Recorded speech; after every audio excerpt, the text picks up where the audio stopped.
the case of an emergency. The bathrooms, are just out here to the right and the left. And we don't often have to do this, but since you're from Wellington and you know this, drill anyway, many of you, if in the event of an earthquake, drop. We don't have a lot of tables or a lot of doorways, so you'll just have to be gentle with the person sitting next to you. I'll leave you now to keep off. Te me nui I tēnā rau he tangata, he tangata, he tangata. Whakaro taku whae tūwhana tōrei wana. Ia ha te me nui I tēnā iau, he tangata, he wahine, he tamariki. Nō reira, tēnā koutou, tēnā koutou. Kia ora koutou katoa. Mihi tuatahi ki te atua, mihi tōru ki te araki nui I te mōtū. Mihi tuatoru te mate te whānau pani. Moi mai rā, moi mai rā, moi mai rā. Haere, haere, haere. Nō reira. Tēnā koutou katoa nā rangatira mā. Nau mai, haere mai, Minister Chhour. Nau mai, haere mai, Minister Upstate. Nau mai, haere mai, Minister Mitchell. Nau mai, haere mai, ki te kaupapa te Aorerekura. E te tautoko te hiko I ngā whānau. Nō reira, e te whakatau kia kaha, kia maia, kia manapanu. Tēnā koutou katoa. Want to thank you all for being here and for the ministers who are present today. And just want to invite Chhour just to respond. E kore e tae te rukutani ki te rārangi I te whāriki. Kia mōhi o hae tātou ki a tātou. Mā te makitahi o ngā whenua, mā te makitahi o ngā tae rārana, a kaua ki rai tēnei tātou. Mō te o tēnā, ka tanga wā, me te tiro ka tātou ki ngā papai, ka puta mai, me te tiro hoki, ka ngā rārani ngā tere, ngā te mea, te kore rāna ka reira, a tīra ka mauri o rā. Tuatahi ngā mihi ki whairanga I runga rawa, anana nei te mata me te whakamutu o ngā mea katoa, a kia whai kuru rea tō ngā tapu. Me mihi ki te unga mati tātega, tātou ko hoki atu ki te whaimutu me te tangata, ka hari atu ngā I roni I te rangi ngāhi. E wai anō rā, ka hudi au ki te humura, ki a tātou e noko nei, e ko mā tēnā koutou, mauri o re ki a tātou katoa. A kātua ki runga ki te miki atu, ki te rangatira, kainga nei, mihi mai, karanga mai ki a mātou, ko tai mai mo te wahanga o te Aorerekura hau. Ki a koutou, tēnā koutou, tēnā. E te iwi, tēnei mā, tau katoa he mehia, tūnei, tēnā koutou, tēnā koutou.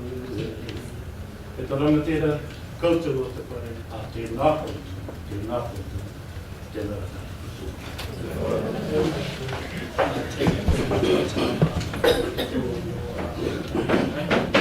Just want to take a moment to say a special thank you to Minister Chhour, Minister Mitchell, Minister Upstate for bringing you today.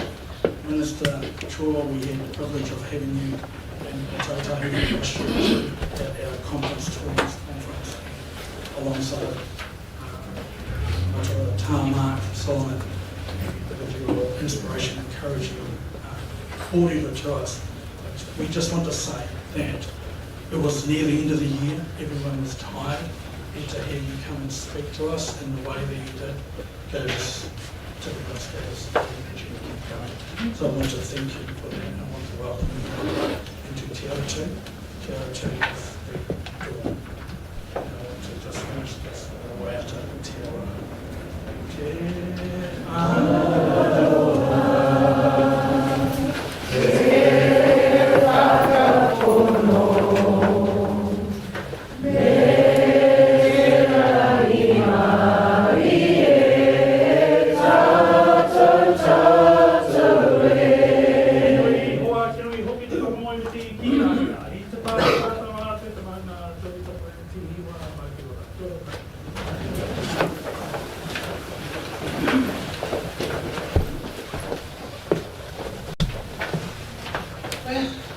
Welcome everyone. Thank you for joining us today for the launch of the second Aorerekura Action Plan, Breaking the Cycle of Violence. My name is Chhour, for those of you who don't know me, and I am the Minister for Prevention of Family and Sexual Violence and the Minister for Children. This is a big day, a special day, and I want to acknowledge the experience and the expertise represented by the people in this room today. This action plan marks a significant milestone for us. We are now in year 3 of our 25-year national strategy to eliminate family violence and sexual violence. We have had a high level of interest in this event, so it's great to see so many people together here today, given we're just 10 days away from Christmas. Thank you all for making the time, and in many cases travelling some distance to be here this morning. I would also like to acknowledge those who are joining us on the live stream. I'm grateful for your support and dedication to this work. I have met many of you over the last 12 months, and you're truly inspirational. I'd particularly like to acknowledge my parliamentary colleagues who are here with us today.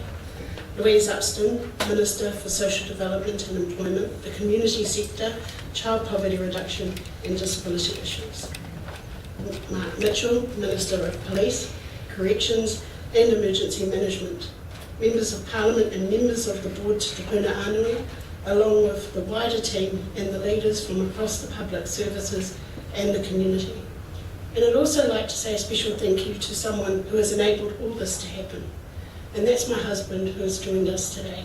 Without your support, I would not be standing here today launching such an important document. So thank you very much. I spent the last 12 months travelling the country to hear your thoughts on how we can make a real difference in this space, and thanks to a significant community engagement, we are able to capture the most consistent feedback and consider this in the process of developing this national strategy going forward. I'm pleased to be part of a government that sees value in this work, and are setting a target of 20,000 fewer victims of assault, robbery or sexual assault holds the governments and agencies to account, and it also keeps this issue front and centre. If we don't acknowledge the problem, how can we work towards fixing it? As I'm sure you're all aware, the strategy is delivered through successive action plans. And I'm pleased to say that the strategy has cross-party support, which means it can have a generational effort. This means we can make foundational system changes sustained over time to get real lasting improvement. The strategy has a strong focus on primary prevention, healing, and the critical role of community leadership in achieving change that lasts. And first, I want to talk a little about family violence in New Zealand. It is important to try and grasp the size of the problem we are dealing with. Family violence and sexual violence is at a crisis in New Zealand. 1 in 2 women, 56%, experience intimate partner violence in their lifetime, and that number is higher for Māori women, 65%. And we know only 6.6% of sexual violence is reported to police. These crimes are devastating for individuals, whānau, and their communities, and carry intergenerational consequences for health, education, and economic and social well-being. And of course, incidents involving adults often also involve children. They see, they hear, and they feel it, even if it's not directed at them. This impacts their well-being and their development. It shapes how they think about their world and future relationships. And it may even make them feel like using violence to solve a problem is okay. And this is the cycle we need to break. These are complex issues caused by a wide range of social and economic conditions. And this is why we have 9 government agencies working together, with support from Te Puna Anui Business Unit to make sure different parts of the system are working well together. Of course, we also need government working well with the community to enable this change. Community leadership, action and insights are essential for implementing solutions that help people on the ground. And that is what this action plan is all about. Delivering practical improvements in key parts of the system with a focus on families and whānau who we are here to serve. We want to do more of what works to break the cycle of violence. This plan takes a different approach to the first action plan and is centred on government doing fewer things more comprehensively. There's a lot to do, and this action plan focuses on areas where the greatest differences can be made. There are 7 specific focus areas: investing and commissioning well through social investment approach and better contracting, keeping people safe by strengthening multi-agency responses in communities, stopping violence through accountability and behaviour change, protecting children and young people, strengthening our workforce, acting on sexual violence and preventing violence before it starts. Agencies will start working to make changes straight away on the 3 top focus areas for the next 2 years. Let me talk briefly about these. First, investing and commissioning well. This is about what government invests in family violence and sexual violence system and how this shapes what is delivered and how. Work is already underway to review the current spending so we can make better decisions about future investments. Te Puna Anui has been working in this space in recent years, overseeing joint agency budget packages. We're now bringing a social investment approach to the way we make decisions, and this will allow us to have a greater understanding of the impact of what we are spending. We will also be working towards improving our approach to contracting services. For many years now, communities have expressed frustration with the lack of coordination and duplication in contracts. This action will help ensure more effective and efficient management of contracts. This means that family violence and sexual violence providers who deliver services will have more certainty and less duplication. The second key focus area is keeping people safe. This action plan will strengthen multi-agency responses by making practical improvements to the way that services work together on a local level. An effective integrated approach requires government agencies to work well together. Police, MSD, Oranga Tamariki, health and education all have a part to play in responding to family violence when it is reported and when signs of violence are seen. Multi-agency responses bring everyone together to develop plans and work with victims and survivors to not only get them to safety, but to also support to keep them safe. This is essentially important for people at high risk or injury of death, or for families who have complex needs. Alongside the action plan, Te Puna Anui has also just published a report on the current state of multi-agency responses. This is an important baseline report that identifies opportunities for improvement and is aligned with evidence about what is needed. We know that breaking cycles require support for people to heal and to change their behaviour. This is why a third key focus of the action plan brings focus on stopping violence. That means providing support to people who have used violence and again, looking for ways to break the cycle of harm. My colleague, Minister of Justice Paul Goldsmith, has already announced a bill to create a specific new offence that recognises stalking and imposes a penalty of up to 5 years in prison for people who break the law. This is an important addition to strengthening accountability and keeping people safe. And we are also reviewing the non-violence programs that are mandatory for people who have protection orders made against them. These programs support people to understand what triggers their behaviour, the harm they have caused, and how to live without being violent towards others. MSD is rolling out a new family violence service for men called Te Huringa or Te Ao. This will support providers to work with men in communities who are hurting their partners and children, and who realise it is time for change but need that support. Importantly, we are extending access to rehabilitation services to people on remand, and we will be expanding the provision of safety programs to cases going through the criminal court. Improvements to the sexual violence system include work by ACC and MSD to create a single platform for accessing services. Continuing development of kaupapa Māori sexual violence services and services to address concerning sexual ideation. So how will we know we are making a difference?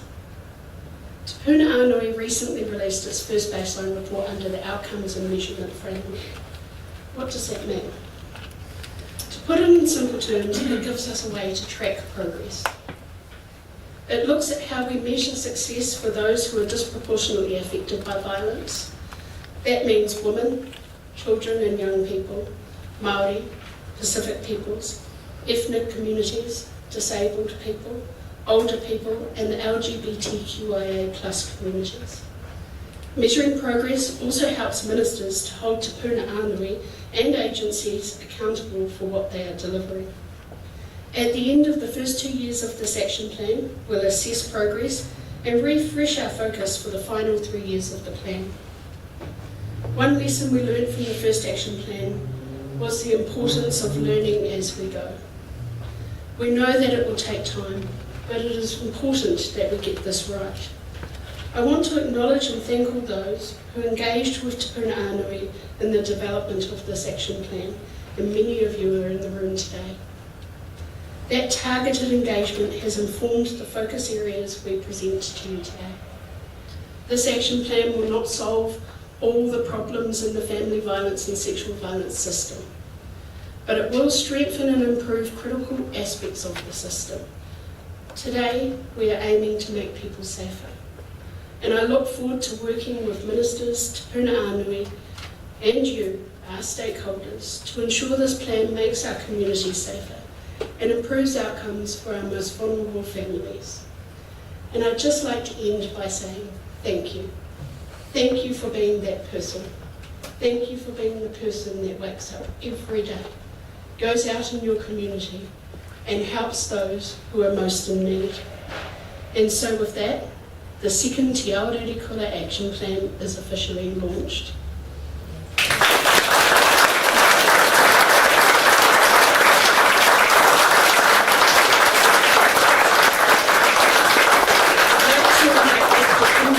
To join us as we discuss the second Te Aorerekura action plan.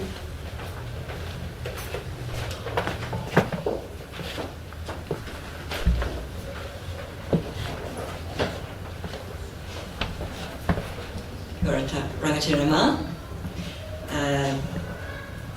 ko Waiho, ko Glenlaitamoa, ko Lopteta Awa, ko NAC Te Waka, ko McGregor Te Iwi, ki McGregor Te Koniwa, tēnā koutou, tēnā koutou, tēnā tātou koutou. It's so wonderful to see you all here today, and thank you, Minister Chhour, for that very heartfelt kōrero.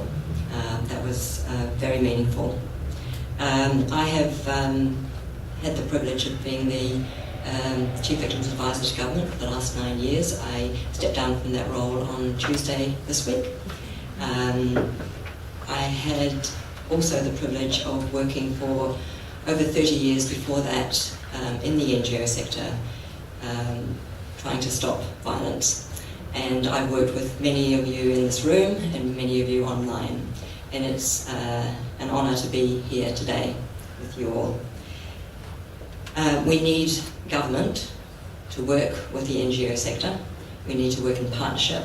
We need to work hard and fast.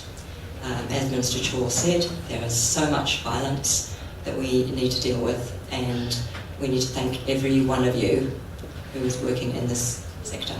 Thank you. I'm going to invite the panel to come up here to the front, and I will be asking each of the panelists a question or two.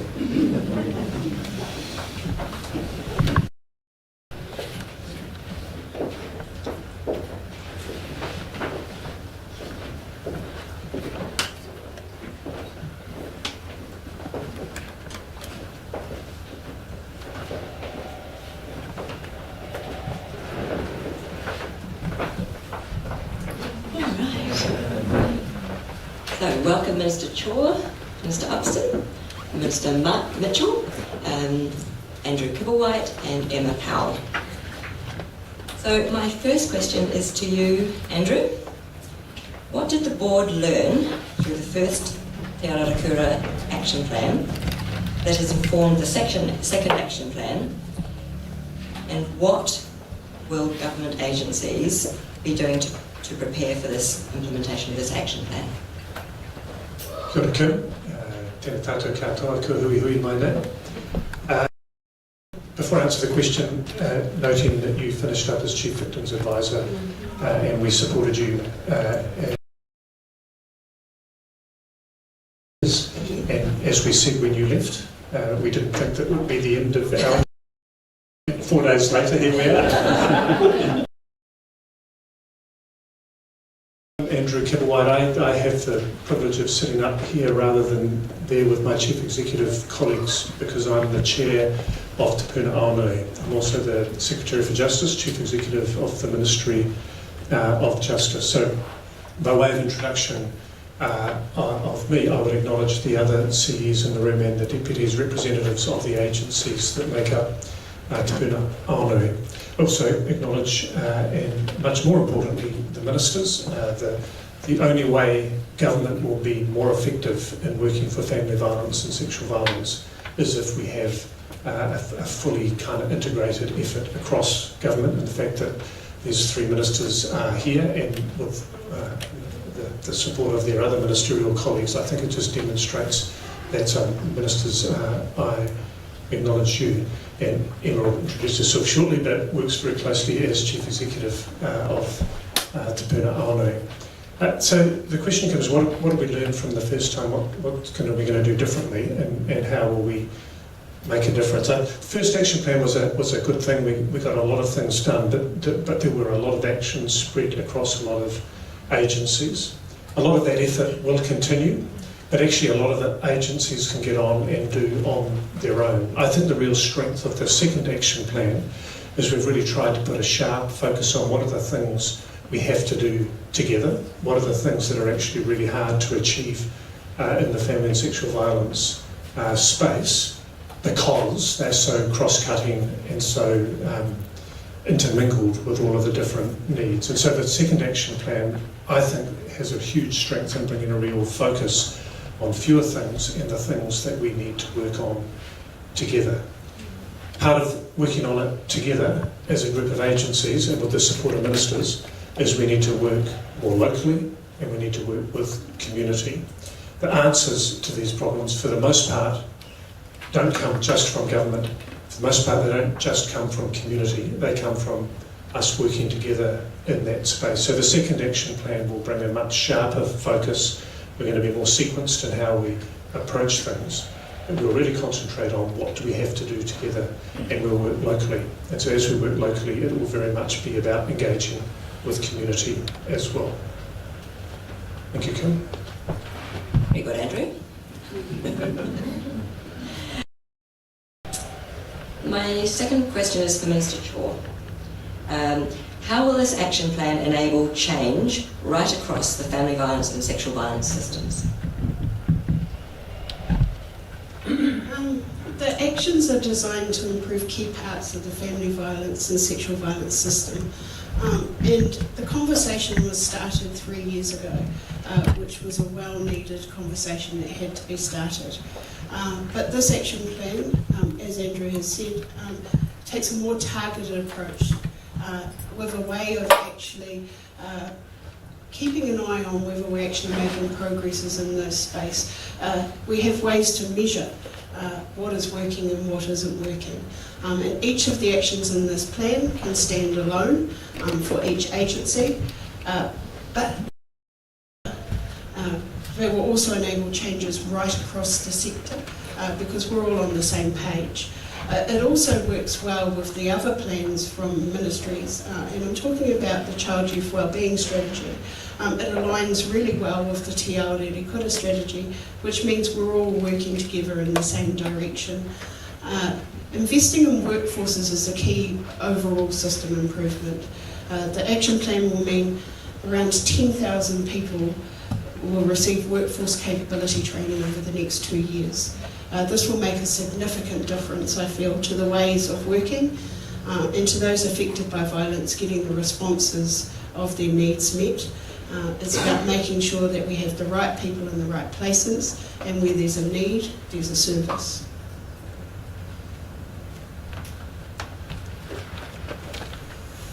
Mr. Chhour. Yes, workforce training is so important. And 10,000 being trained is excellent. Minister Mitchell, why does this plan bring into focus multi-agency responses to family violence? Yeah, thanks, Kim. Look, firstly, kia tatou, and Sir Mark, can I acknowledge you for being here, opening the event and blessing the launch today, and also acknowledging the outstanding leadership that you provide in this space and have done for many years. So it's great to have you here. You bring a lot of mana being present at the launch of the event today. Kim, can I acknowledge you too, without a doubt, the service and the leadership that you've provided in this space. I love the fact that you said in your opening comments that we need urgency and focus, and we do, without a doubt. And can I acknowledge our new Commissioner of Police, Commissioner Richard Chambers, Inspector Natasha Allen, who leads this up for us on the police side of it and does some outstanding work, and Inspector Nigel Allen, who's sitting next to her. No, it's not a coincidence that they have the same surname. They are husband and wife. And Nigel is in my office and advises me. There's lots of familiar faces in the room. Can I acknowledge all of you? Alf, it's good to see you. I see we've got Julie Chapman here, who is the founder of Kids Can and Pet Refuge, and sees the harm and the issues that we have to deal with. All of the stakeholders, all of you in the room that have contributed towards putting this plan together, and like Karen said, get out of bed every day and dedicate your lives to try to make our country a safer place and families safer. Can I acknowledge all of you? Look, for me, it's really simple. I had my own policing career. It was up in Gisborne on the east coast of the North Island, one of the most beautiful places in the country, but somewhere we were struggling to deal with family and sexual violence. And quite simply, family and sexual violence is indiscriminate. It is across our whole society. And but one of the things that I really noticed, even way back then, in the 90s, is that we weren't joined up. These families were dealing with multiple agencies, and no one was talking to each other, and everyone was doing the best that they could, and we need a joined up strategy, and that's why I'm a huge supporter of Karen, and I really believe in what she's doing, and I'm excited about what we can achieve. And Kim, we do need to keep accelerating it, without a doubt, and this is a big part of what the announcement is today, is all of us continuing to lead and work together. Thank you. Thank you, Minister Mitchell. That's really, again, heartfelt. It's really a message. Minister Upston, what will this action plan deliver for the sexual violence sector? Thanks, Kim. And just like my colleagues, as I look around the room, what really moves me is the collective years that you have all contributed individually, but also the organisations you represent. So it's fantastic to come together as we launch this second action plan, and I really want to acknowledge Minister Chhour. Driving a piece of work that crosses multiple government agencies, you might like to think is easy, it's not. So I just really want to start by acknowledging, Karen, your work in doing that. And as I was reminded in the opening comments, we know the incidence of family violence. In terms of sexual violence, to still be down in the 6% reporting tells us how much of a problem it is. So, one of the areas in this action plan is actually making it easier to have a single entry point for victim survivors. Because too often, when we do work together and we have a conversation about the system, too often it is about how do we make it easier for the organisations who are working in the system, as opposed to where our focus must and always should be, which is on those who use it, so the victims and survivors. So that's a really important first part of it. Coming back to the workforce piece, the new sexual violence workforce capability framework is then looking at how the workforces respond to it, We also know that victims and survivors have very diverse needs, so it's really important that this workforce is strengthened and is able to approach those ways in a more consistent manner. The other part of it, obviously, we must focus on wider societal beliefs and views, and there's still not a week that goes by that we don't hear of some very disturbing sexual offending that we must interrupt. So some of the prevention work that ACC does is really important. The work that MSD has been doing in the Love's Better campaign, I think, is a really important step as well. We must continue to measure what is having an impact. So I think the fact that the sexual violence features so strongly in this second action plan is really important. And it is the area, I guess, personally I worry about, because so much of it is hidden. And that's where we've all got a role to play, and it's great to be able to launch this second action plan. Thank you, Ms Johnson. So much work to be done, especially on sexual violence, and with the 6%, we know that 1 in 100 cases of sexual violence is likely to result in a conviction.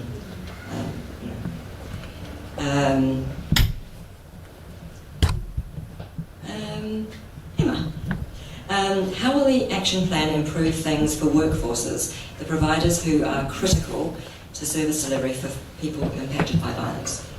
Thanks, Kim, and kia ora koutou. Ko Emma Powell toku ingoa. I'm the Chief Executive of Te Puna Aonui Business Unit, so working across all of the government agencies in partnership and as a collective to drive forward the change that we need. And as we've noted, not an easy task at times, but so very, very crucial for us moving forward. And I just also wanted to really deeply thank so many people in this room for your commitment and continued partnership with us. We go up, we go down, we go straight, we go back, and you're always with us. And that is how the change is absolutely going to be made. When it comes to workforce, we have to sustain our workforces at all levels. Our family violence capability frameworks that were launched back in 2022 as part of the first action plan need to continue to be implemented and adopted.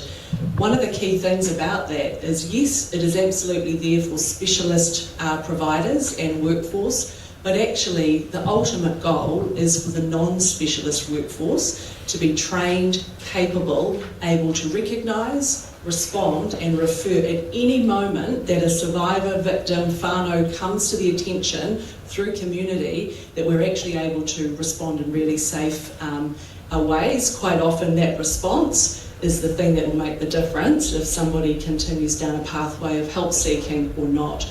And we've just seen so much of the attrition that falls out of the system when that doesn't occur. The action plan sets out a pretty bold target, 10,000 frontline statutory workforce workers to be trained in the next couple of years. That's just a beginning. It's a way to get started.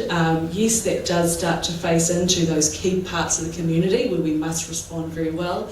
But the ultimate ambition and goal here is to make that way more available for all parts of our community, which will be really key. I think too that we can't forget the organisations and how we sustain the provision of services. And so when we look at the first part of the action plan, investing and commissioning well, that is about making sure that we have long-term and sustainable ways of working together as we need to have in place. In the area where we have multi-agency working, we know that the only thing that really brings it together, yep, there's a lot of process, but there's a culture and a way of working and a bringing together of competencies and relationship that we've got to get right on the ground. So it's multifaceted. We can't think of the workforce as just one part. It's actually throughout the whole plan, and really looking forward to how we take that forward in all those different facets. Thank you, Emma. I've just loved the way Te Puna Aonui has looked into all of those different aspects. It's a very, very complex area. and looking at the 40 multi-agencies across the country and looking at the need for governance, etc. is so important. So that's fantastic, thank you. Minister Chhour, I've got another question for you. Why is it important to bring a focus onto people who use violence, the perpetrators? Yeah, I think this is actually a really important space, and it's been a focus of mine since I've had the privilege of taking on this role. And people ask me quite often, why as a victim myself am I so worried about taking care of those who use harm? And that's a legitimate question for somebody to ask. But what I would say is, every person we get round and support to change their behaviour will no longer be hurting or harming somebody. And we're preventing future victims from that harm. So each person who no longer goes out and uses violence, we've actually saved another generation from witnessing that harm or being a victim of that harm. And I'm really focused on working with men and women who often are victims themselves and who often have suffered from not being heard, not being listened to, and it has become learned behaviour to use violence as a way to deal with their own issues that they are dealing with. And I know anger can be a poison that turns us into somebody who we don't like when we look in the mirror, who we don't recognise on a day-to-day basis, and who we become ashamed to be. And that can cause a lot of aggression and internal aggression.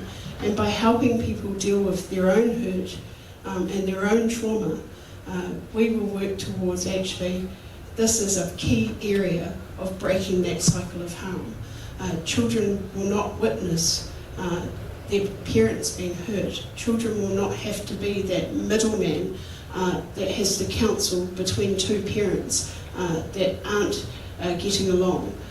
We will be able to make sure that the next generation doesn't see violence as a way of dealing with their problems. So this is an important part for myself because I know whilst we must hold people who hurt and harm others to account, and there must be some accountability for that and consequences for that, there also must be a road to redemption and a road to rehabilitation. And that's what I'm focusing on, making sure that we don't just condemn, we help. Thank you, Minister Chhour. Yes, very important that perpetrators, victim survivors, often in the same whānau, receive the help that they need to live a non-violent life. My next question is to Minister Upston. Given that different groups in our society have different experiences of family violence and sexual violence, why is this action plan important for those disproportionately impacted by violence? So while obviously the action plan needs to be for all New Zealanders, as Minister Chhour quite rightly said in her opening statement, there are groups that are disproportionately affected. Disabled people, women, Māori, rainbow community. And I just thought I would just highlight, as the Minister for Disability Issues, disproportionate rates of abuse for disabled people. So data from the disability community tells us that disabled adults are 52% more likely to experience inter-partner violence than other groups, and 25% more likely disabled adults will be victims of sexual violence. Now those are pretty staggering figures. So, you know, the plan has to reflect what we need to do across New Zealand, but we must always look at what is required for groups that are disproportionately affected and at risk of harm. So what we've done is made sure that there is consistency with the child and youth strategy, and also in the disability space, the disability abuse prevention and response, the DAPA work program, so I want to acknowledge those here working in this space. And that's where, really close connections with the community and specialist providers who are responding to individual groups is really important, and we must continue that work. Thank you, Minister Upson, and I'm so pleased that you'll be working closely with the disability sector and Rainbow and ethnic communities and all the disproportionately impacted sectors and people. Thank you. Minister Mitchell, how will agencies work together to implement the action plan, and what accountability mechanisms are there in place to ensure progress? Yeah, so we've got the board who's accountable and the ministers as well, and so we'll be working very closely with them. And I just have to say that for me, the group of ministers, and there's 12 agencies that are stakeholders in this, we work extremely closely together and we support one another. And one of the big challenges is always what they call patch protection, and we're getting rid of those barriers, and we're recognising that we've got to work as a team. And I want to acknowledge Karen, because she's the one that's leading that and doing an outstanding job. Look, police and corrections, I've got two portfolios. I've got police and I've got corrections, and we're extremely proud and we recognise the contribution that we have to make. But certainly on the policing side, we have a slightly different role in terms of we have an enforcement role as well. And it's my own belief that that although, yes, often the perpetrators of sexual and family violence have got very complex backstories and have often been victims themselves, there is no excuse to offend and to perpetrate and become the perpetrators of sexual violence and violence themselves. And a big part of what we have to do is be very clear about the fact there's consequences. And by the way, you must have consequences, because that will help drive behaviour, hopefully, in the other direction with the support that we want to wrap around them. I just want to say that I'm extremely proud of the role that police and corrections both play in this space. We don't hear about it often in the media, but there are thousands of acts of empathy and support that are happening every week from our frontline police officers. And also, although our corrections officers aren't highly visible because they're behind the wire, I can tell you that there are thousands of acts of empathy and support and rehabilitation that are happening every day there as well.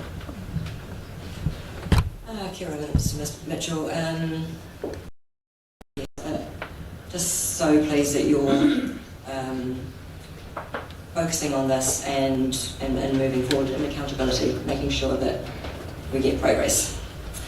I've got a last question, and it's for all of you, each of you, and I will start with Andrew.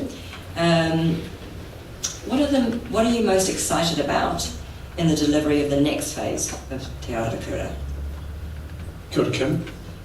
I'm excited because we've actually got things lined up. We've got a minister who's bringing a really practical, kind of just find out what's not working on the ground and fix it. So that's Minister Chhour's attitude, and it's refreshingly simple. I think that's backed up by a much stronger emphasis on evidence and monitoring. So that will highlight the different communities, the disability community, different ethnic communities, where the impact is. So that will sharpen us up and hold us to account there.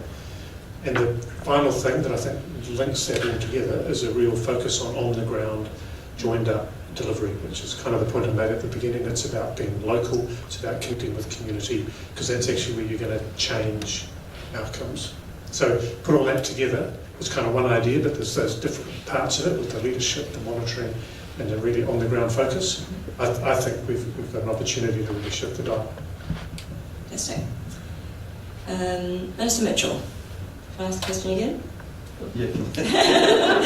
What are you most excited about? What are you using? What are you most excited about in the delivery of the next phase of Te Aorerekura? Look, the reason why I'm excited about this is because I think as a country as a whole, because the ministers can't do it, the board can't do it, the chief executives, the commissioners, they can't do it. The leaders of our social investment agencies or the social agencies out in the community can't do it by themselves, right?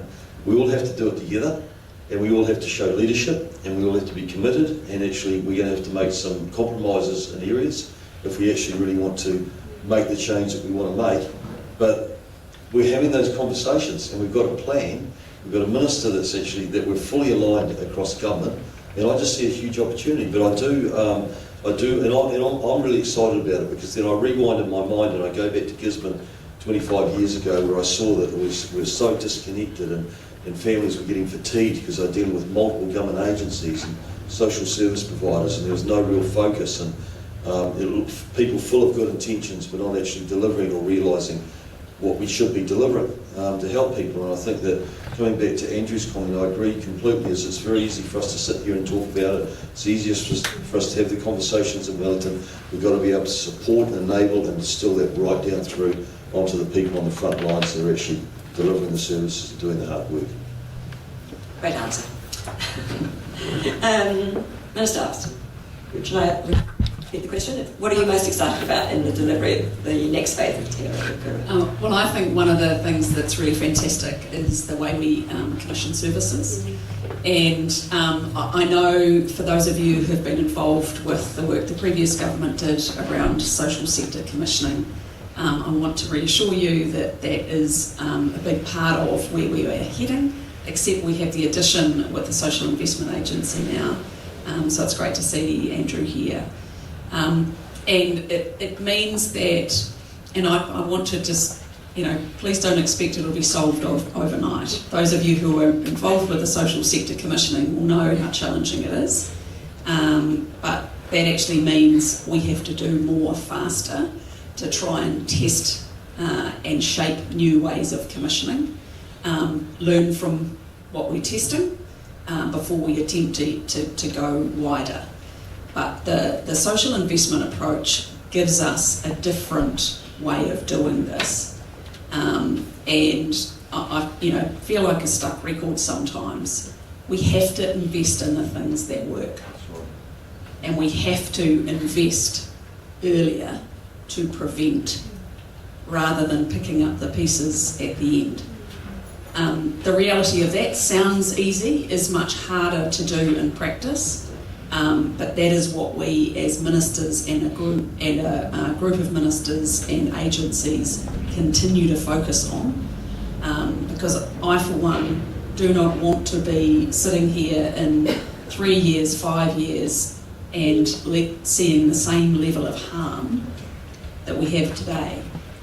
But Kim, I take your point around urgency, and so commissioning services differently is a massive opportunity, but we do have to get it right, and that will be based on feedback from you along the way to make sure we are improving the way we commission services. So excited for where we go with that.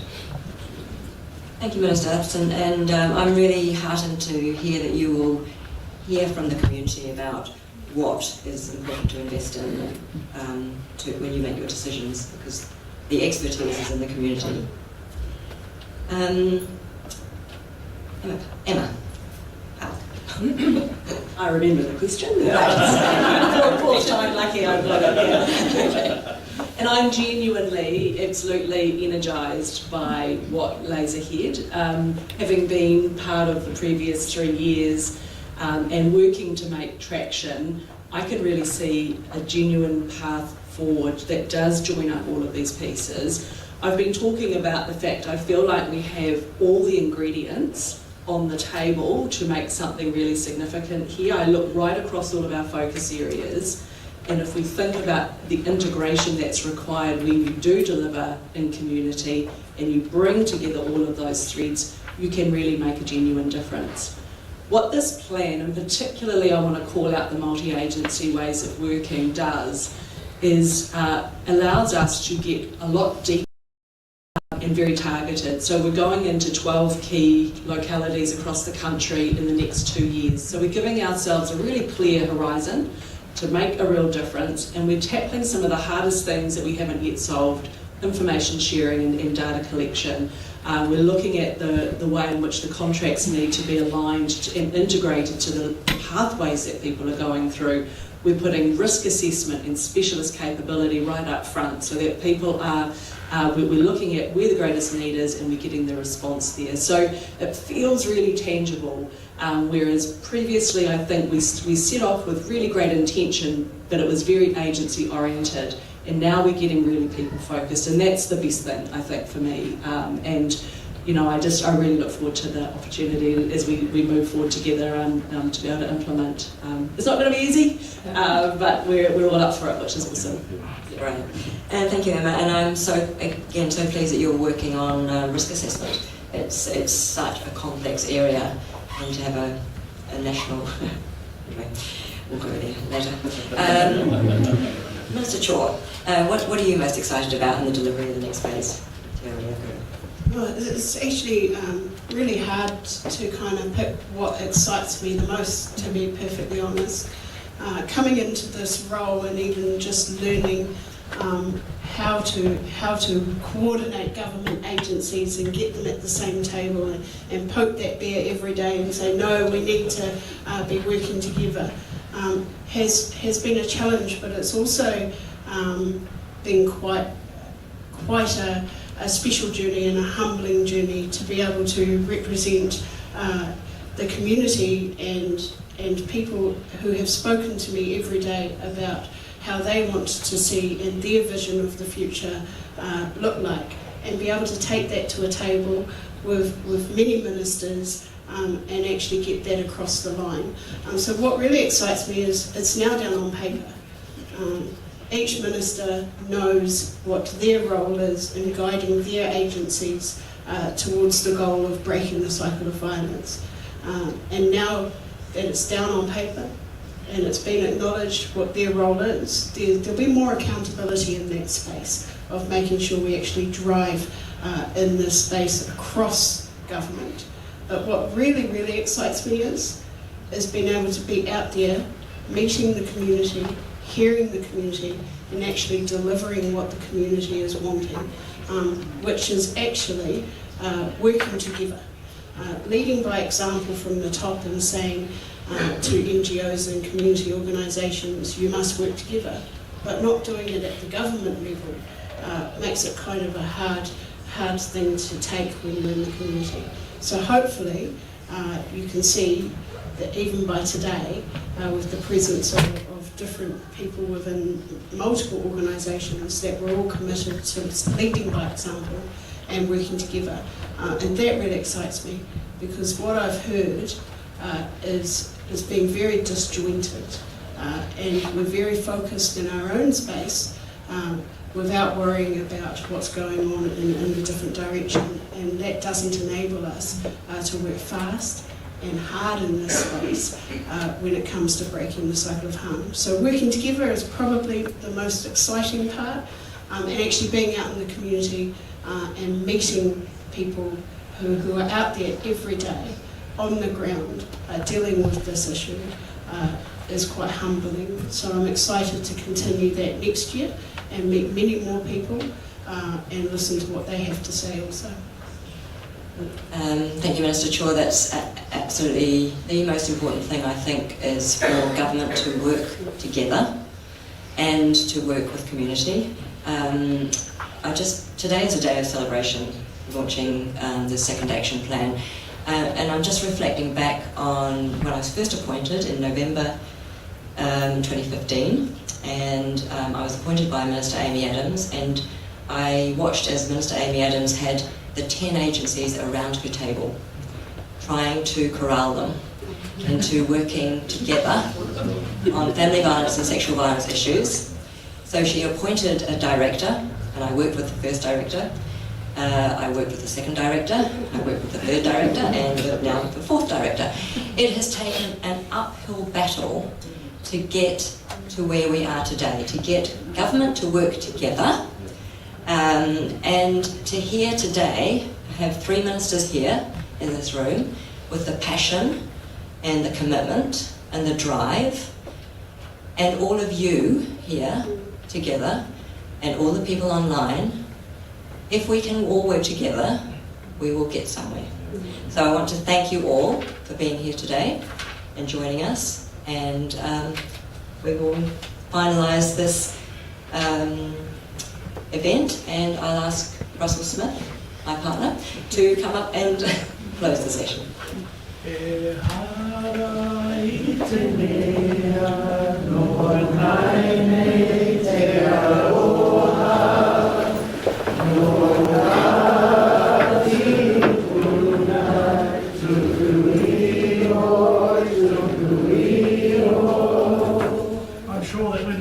Woke up this morning and looked out at the beautiful sun outside and thought, maybe there are some other places I could be today.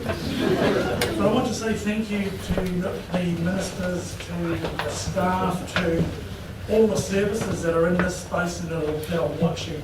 We know because we have our phones on. Family violence, sexual violence doesn't stop on a Sunday morning. You did well. So I'm so proud to be part of the people that are here today alongside you, to stand together in this kaupapa. I want to echo what Minister Chhour said to us in Otautahi and again today. We never know whose hearts and minds we have touched when we do the work we do. Quite often we never hear, but sometimes we do. We want you to take heart, we want you to take hold of and look after yourselves. Thank you for being here today. Thank you, ministers. Thank you for all the hard work that you've all done.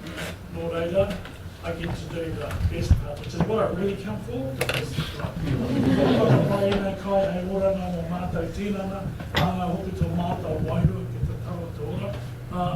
Whakawāti te nui a mātou, whakawāti tahu roto te irongi a mātou, whakawāti te tau rekerekatana i a mātou, kia mārama mai a mātou ki runga, te he wā maurio.